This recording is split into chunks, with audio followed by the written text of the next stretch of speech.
আর এই উড়ন্ত গালিচার সাহায্যে তুমি উড়তে পারবে। আরে তা আগে বলবে তো, দেখো দেখি কাণ্ড। আচ্ছা, এই গালিচা আমায় অনেক উঁচু উঁচু গাছের উপর, যেখানে পাখির বাসা থাকে, সেখানে নিয়ে যেতে পারবে তো? শুধু পাখির বাসা কেন, পাখির মতো আকাশেও উড়তে পারবে এই গালিচার সাহায্যে। কিন্তু তুমি পাখির বাসায় যেতে চাচ্ছ কেন বলো তো? না মানে পাখির ডিম ছানাপোনা পাহারা দেওয়ার জন্য।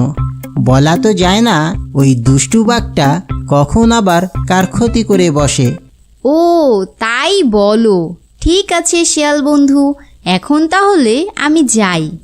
ঠিক আছে পরি বন্ধু, ভালো থেকো।